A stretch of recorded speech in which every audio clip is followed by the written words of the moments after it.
Good day, everyone. I'm here to report the Philippine Century Hens. So, I'm the first representative.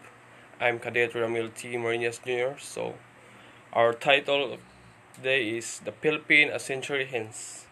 So, in the Philippines island, the American government is trying to carry out exactly what greatest genius and most revered patriot ever known in the Philippines, Jose Rizal, steadfastly and advocated.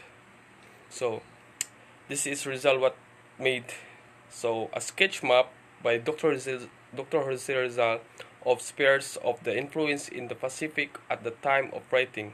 The Philippines a century hence, as they appeared to him, most of the French names will be easily recognized, so it may be noted that Etats Unis, or what we call United States right now, and also El Agliteri, or what we call right now England, and El Hispania, or what we call Spain. So the Philippines a century hence, published between September 30, 1889, February 1, 1890. Originally written as Filipinos dentro de 100 años. A socio-political essay written in 4 parts in the magazine La Soledad. By Jose Rizal, it was translated by Charles Derbyshire. It was published in Madrid, Spain. So Jose Rizal made the essay to forecast the future of the country. Within 100 years, Rizal felt that it was time to remain Spain, that the circumstance that assured in France's revolution could have entailing effect for her in the Philippines. The main points. So part 1, Spain implementation of her military policies. The second one is deterioration and disappearance of Filipino indigenous culture. The third one is passivity and submissiveness the colonizers. Realization of the oppression of the colonizers. And the part 2 is comparison the past and present at the time of writing, condition of the Philippines, maintenance of Spanish authority, role of priests, emergence of enlightened class, prevention of enlightened class, and the number 1 is brutalization of the masses through a case addicted to the government, and the second is impoverisation of the country, and the third one is gradual extermination of the inhabitants. So that's all, and the next reporter is Malino.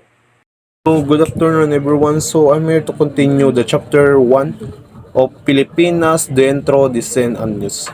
So, this is a published in La Solidaridad, starts by analyzing the various causes of the miseries suffered of the country within 100 years.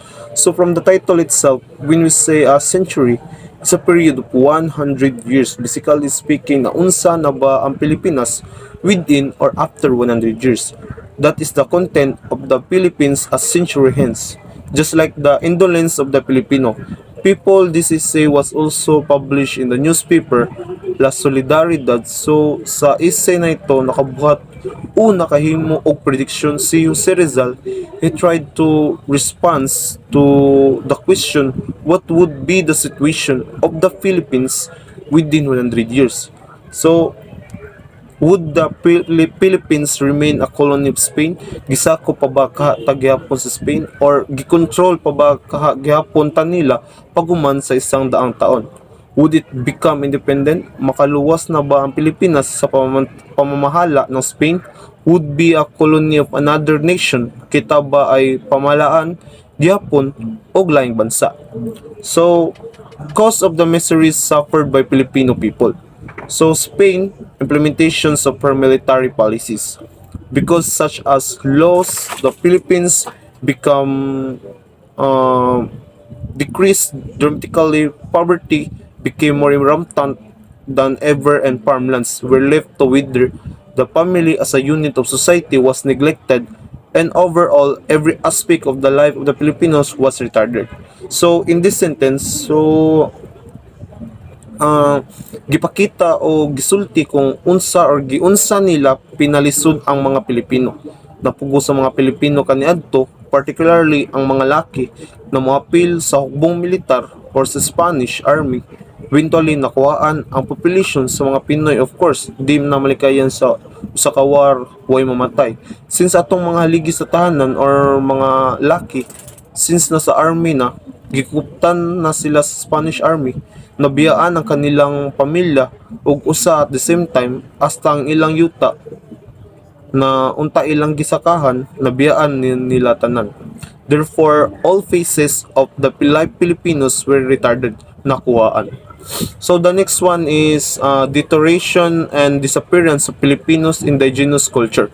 When Spain came with the sword and the cross, it began gradual destruction of the native Philippines culture. Because of this, Filipinos started losing confidence in their past and their heritage, become doubtful of their present lifestyle, and eventually lost hope in the future and the preservation of their race. So, in this part, sakit kay sa mga Pilipinos, some of our culture and traditions ay nagkahinahinay na og kawala or nailisa na. Ana si Rizal sa sentence na when we were colonized by the Spaniards, atong ways of living of our early Filipinos ay nausab or totally na-banish. Of course, gisakop ta Spain. Therefore, they implement their culture, their traditions, and even their ways of life in the Philippines so we can self-fill the present and influence of Spain. Why? For example, kanang mga word na gwapo, gwapa, kana na word di man na originally nagikan sa Filipinos, dili na ato ang language, kundi gikan na sa Espanyol. Another thing, na yung mga Filipinos na ang ilang surnames or last name or kaniyatong apelido like tingog Espanyol. For example, Valdez, Villacruz, Pimentel, Torres, kana na apelido gikan nas mga Espanyol. Why? Kay kaniyatong si Gobernador General Narciso Claveria nagbuhat siyang policy na dapat tanan Filipino natives na surnames. Kay kaniadto atong mga natives or Filipino natives wala na sila surnames or apelido. So sa policy ni Narciso Claveria na-adopt sa atong mga Filipino natives ang Spanish surnames. Lastly, ang biggest legacy ng Spain sa atong country, of course, ang katong ilang gidala ang religion ng Christianity. Kay katong kaniadto pa way religion ang mga Pilipino bisag kinsa pa ilang gispang samba. Gisamba nila ang mga bato, kahoy, yuta, hangin, panganod. Katong gisakop ta sa Spain, gidala na nila ang religion ng Christianity. So, the next one is positive and submissiveness, colonizer and of silence among the natives were the Spanish friars because of the force of the Filipino learned to submit themselves to the will of the foreigners. So, during the time of Spaniards, nahimong lawyer o masunurin ang mga Pilipino. They submitted their fate or their destiny to the Spanish friars. They were afraid to voice out their problems, their grievances. Once na ilang tumbuhaton, for sure pasakitan sila, ipreso sila, or pinaka worst thing is patyon sila. Mong wala sila choice kundi muhilom na lang. So okay, next. What then had made the people realize their sad situation under Spanish rule? The answer is racial discrimination. Why? You know, the Filipinos became aware they were distinct people.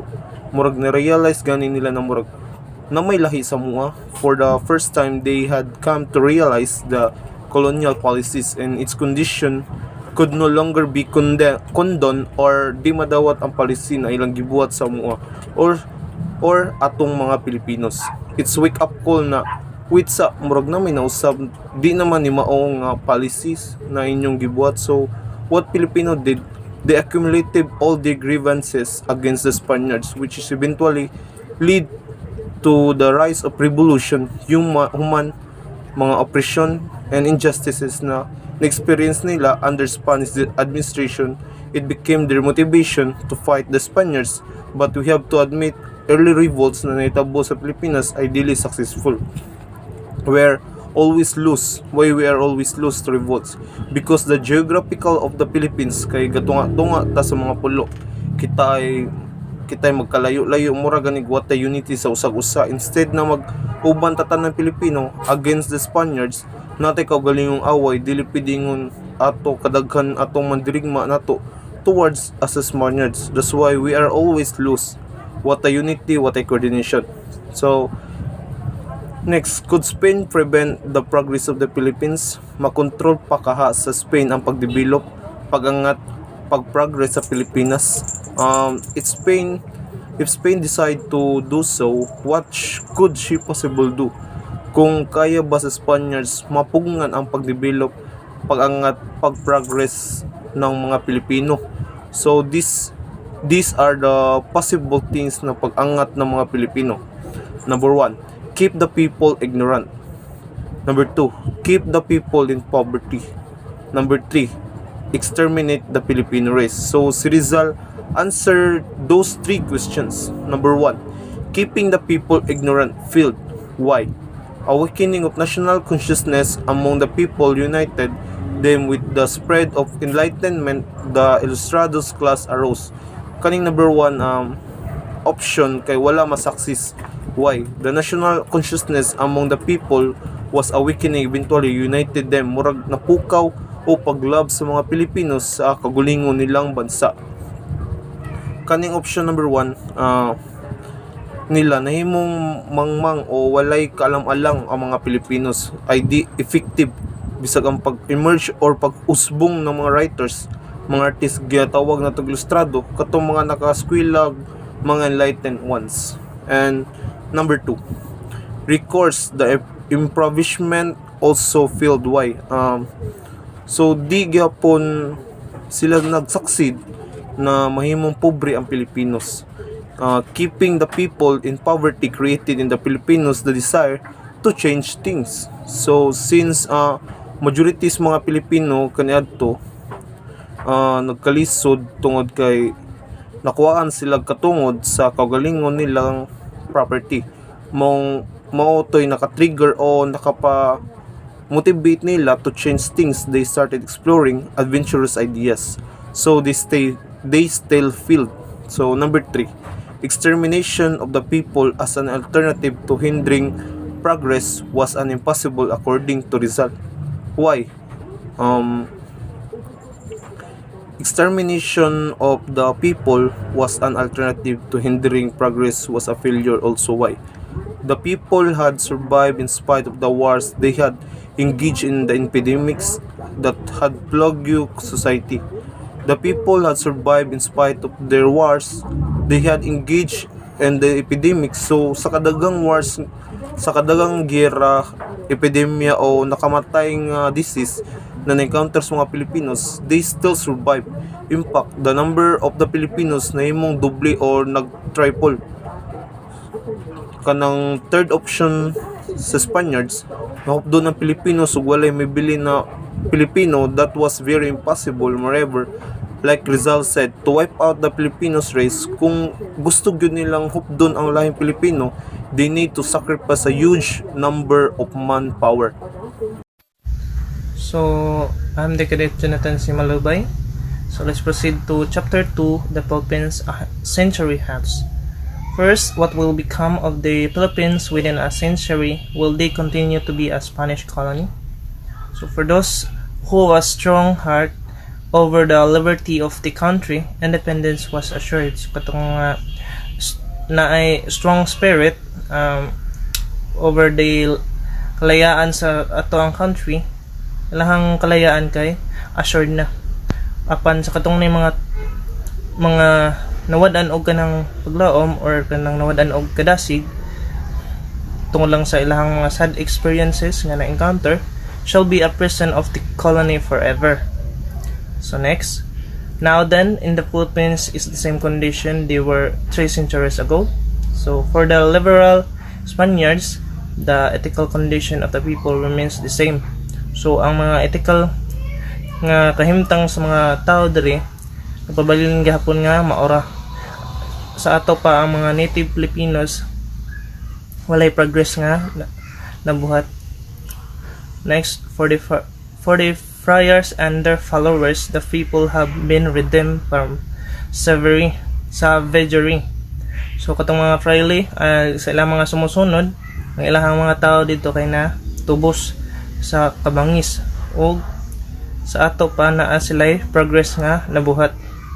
Where many all the goods qualities of people that falls into slavery sa katong na hulog o pagkalipon, they have resignated ng nagresign na sila. Spaniards were able to take hold of the Philippines for 3 centuries because Filipinos remained faithful, giving up their liberty and their independence in exchange of all the promises given to them. So katang Spaniard, yun ang nakuha nilang loob sa Philippines for 3 centuries tungod lang kay ang mga Filipino remain nga faithful o ilang give up ang ilang kalayaan in exchange sa kanang mga promises nga gihatag nila sa Spaniards. Next, Filipino sees the Spaniards are protectors. So nakita sa mga Pilipino nga ang Spaniards kay protector nila, but soon realize nga they are exploiters and executioners. Nang mapagsamantala ang mga kuande ito, mga Spaniards. And enlightenment is spreading and the persecution it suffers quickness at. Next, if this state of affairs continues, what will become in the Philippines within a century? So people start to awaken. Magsugod nagkamatngon ang mga tao kung ang government diliga po niya usbon ang iyang mga action and possible nga revolution nga mahitabo na revolution. And what do people like? So, ang mga gusto sa mga tao, Filipino representative for the Cortes and authorized to cry out against sa kanang mga abuses o to practice ang para sa ilang mga human rights. And these are the possible outcomes. The Philippines will remain under Spanish domination, pero mas daghan og law og greater nga kalayaan or liberty. They will declare themselves independent nga free na sila nga na malaya na. One question Rizal raises in this essay is whether or not Spain can indeed prevent the progress of the Philippines. So keeping the people uneducated and ignorant had failed. So ang mga Spain ani indeed prevent the progress of the Philippines, but failed sila for keeping the people nga uneducated ug ignorant kay natay gingon nga national consciousness had still awake. Mga Filipino minds still emerge from the rubble, keeping the people impoverished also came to novel. On the contrary, living a life of eternal destitution had allowed the Filipinos to act on their desire for a change of their way of life. They began to explore other horizons through which they could move towards progress. Exterminating the people as an alternative to hindering progress did not work either.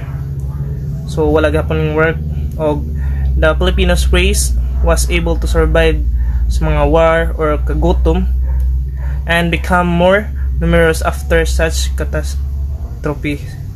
To wipe out the nation altogether would require the sacrifice of thousands of Spanish soldiers, and this is something.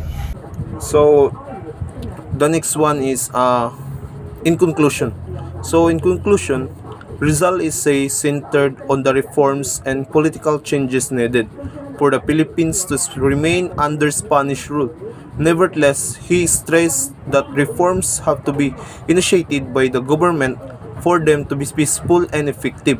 So the essay Philippines a Century hence ay nakafocus sa mga reforms and political indolence of the Filipino people ay mga arguments ni Rizal to defend the Filipino from the allegation of the Spaniards na tamad o tapulan daw ang mga Pilipino. So in Philippine Century, hence more on reform siya. So these reforms were the following the freedom of the press in the country, representation of the Spanish Cortes, granting Spanish citizenship to the people, filling of government position through the competitive examination, and reform in commerce, agriculture, and education, and greater security for the individual and others reforms. So, the first freedom of the press dapat na freedom to express their problem to the government. In dili sila hadlok na di sila pasakitan. Next, presentation of the Filipinos in the Spanish courts or Spanish Cortes katong kaniadto natay mga representative sa Spanish Cortes. But gina-abolish sa Spain government. Sumo na ang ganahan ni Rizal na dapat natay representative sa Spanish Cortes. Next, granting Spanish citizenship.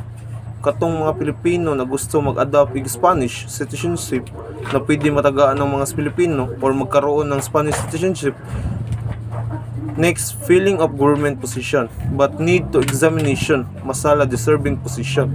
Next is reform in commerce, agriculture, education.